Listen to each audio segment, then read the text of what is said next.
All right, so welcome back to All This Math, and welcome back to another problem where we're doing Praxis Prep, Praxis Core Math Prep.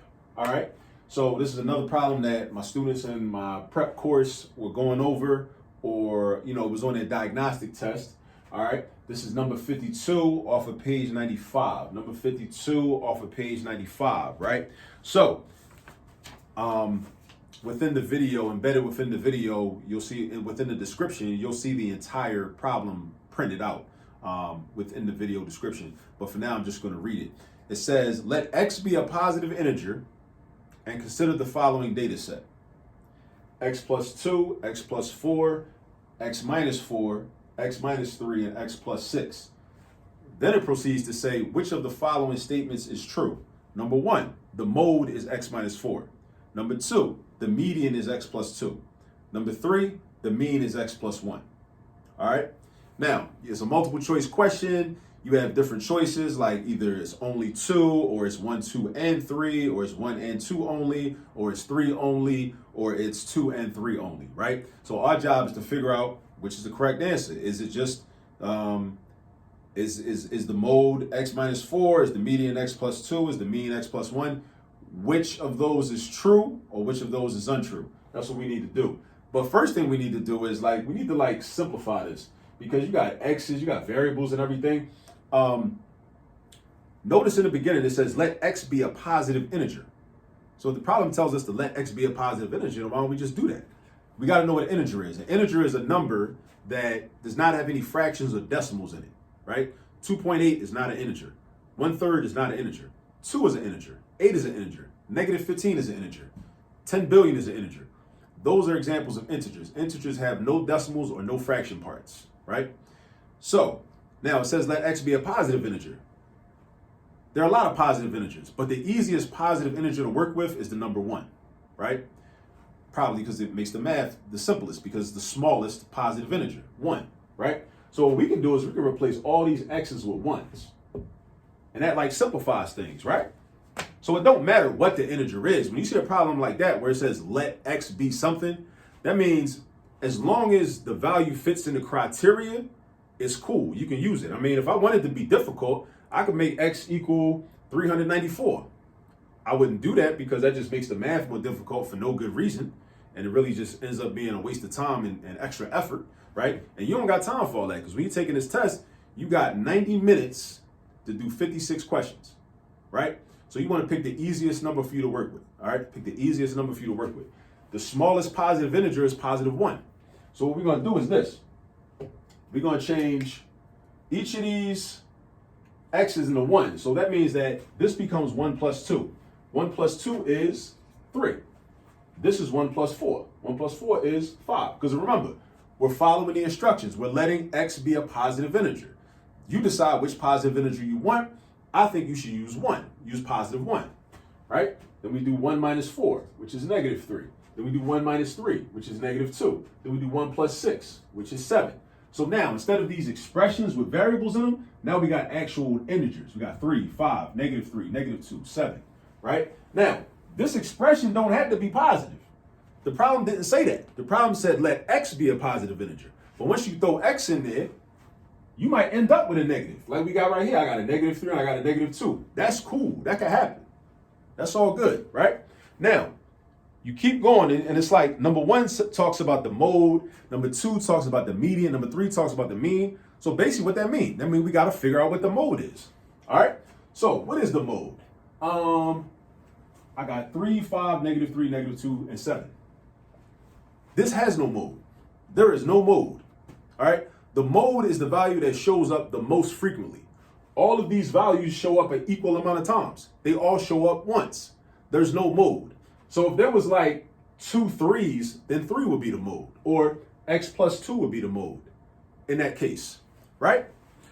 So because there is no mode, that means that any answer with number 1 in it is wrong. Automatically. With number 1 in it, it's wrong. So that means that, let's see, letter B and letter C we can rule out. Because again, test taking strategies. We want to use process of elimination. So since we know that 1 is wrong, right, because the mode It says the mode is x minus 4, but this has no mode. So the mode definitely is not x minus 4. So therefore, letter B is wrong because letter B says 1, 2, and 3. And letter C is wrong because letter C says 1 and 2 only. So rule those out. So now that makes things easier because now it's like, okay, well, I'm only down to letter A or D and E. A, D, and E. So now I got to figure out what the median is. Cool. Let's talk about the median. The median is what you get when you put all the numbers in order, in numerical order, either ascending, least to greatest, or descending, greatest to least. You put them all in order, and then you find what your middle value is. Your middle value. That's your median. Like a median strip in the middle of the street, you got the one side of the street, the other side of the street. The median is directly in the middle between the right side of the street and the left side of the street. That's what the median strip is, right?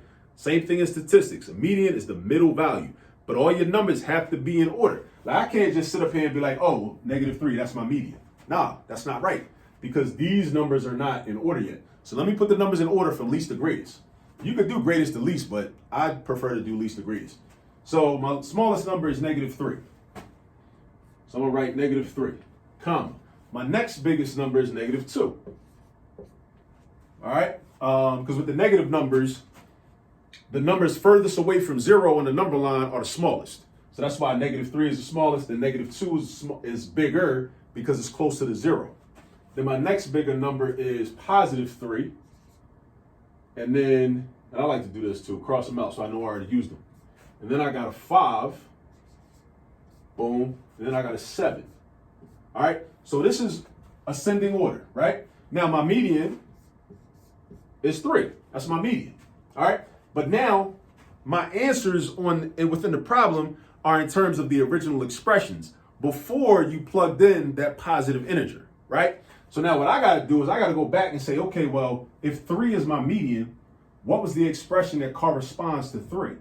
It was x plus 2, right? It was x plus 2. And lo and behold, number 2 says the median is x plus 2. The median is x plus 2. So that means 2 is right. 2 is right. So therefore, back to our process of elimination, right? Therefore, if 2 is right, then that means that it could be answer choice A, which says 2 only, or it could be answer choice E, which says 2 and 3 only. We know it can't be D, so we cross D off. We already knew B and C were wrong because of the mode. Now we know D is wrong because D says 3 only. It can't be 3 only because we just proved that number 2 is right, right? So our median is 3 or x plus 2. So let me do this too. Let's say we got A, B, C, D, and E. And from the beginning, we said that B was wrong. We crossed that off because B and C deal with the mode, and there is no mode in this set of values, right? So B and C is wrong, and now we just figured out that the median is good. The median is x plus 2. So letter D is wrong because letter D says that 3 is the only answer. Now, number 3 talks about the mean being x plus 1.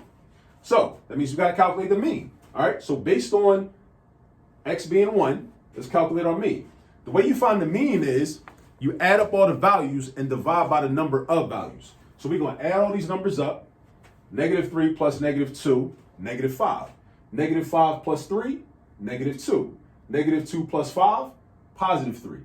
+3 plus 7 is 10. You add up all the values and divide by the number of values. So for the mean, that's going to be 10 divided by 5. 10 divided by 5 is 2.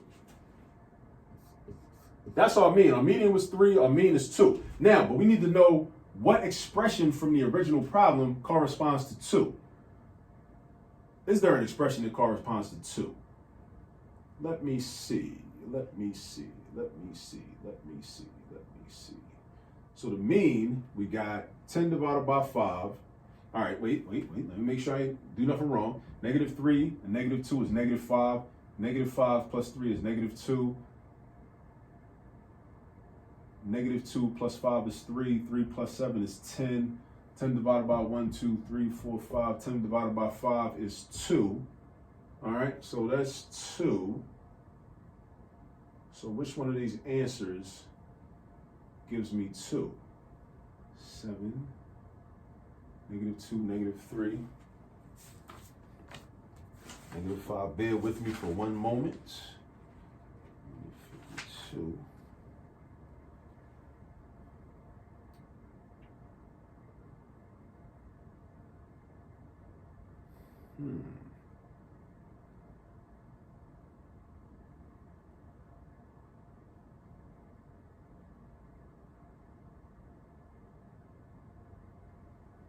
Oh, I don't know why this keeps throwing me off. Because it says the mean, because I keep looking up here. I made the same mistake last night when I was going over this problem. I keep looking up here for the values. Number 3 says the mean is x plus 1. The mean is x plus 1. It says, 3 says this. The mean is x plus 1, right? I keep making the mistake of looking up here for x plus 1. X plus 1 is not up here, right? It don't have to be, right?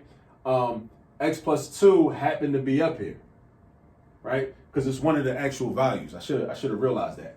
The mean is x plus 1. You know why? Because we chose 1 for our positive integer, and 1 plus 1 does in fact equal 2. All right? So that's how you know that A is wrong and the correct answer is E. You know? They almost caught me slipping. Almost caught me slipping on video. That's not good. But again, sometimes, things like, slip my mind, right? Like I said, I made the same mistake yesterday because I was looking up here for the value, right? And then I didn't realize that I had to look at like the mean itself. Usually actually is not going to be one of the original values. It's not going to be one of the original numbers because it's the mean, right? The median is actually one of the original values. The mode would be one of the actual original values. The mean could be one of the original values, but that's usually more like a coincidence if that happens, right? So that's why if it says the mean is x plus 1, then it makes sense that x plus 1 wouldn't be one of these values. But x plus 1 does work because remember, we used positive 1 for our positive integer from the beginning. We used positive 1. And if that's the case, then what's 1 plus 1? 1 plus 1 equals 2.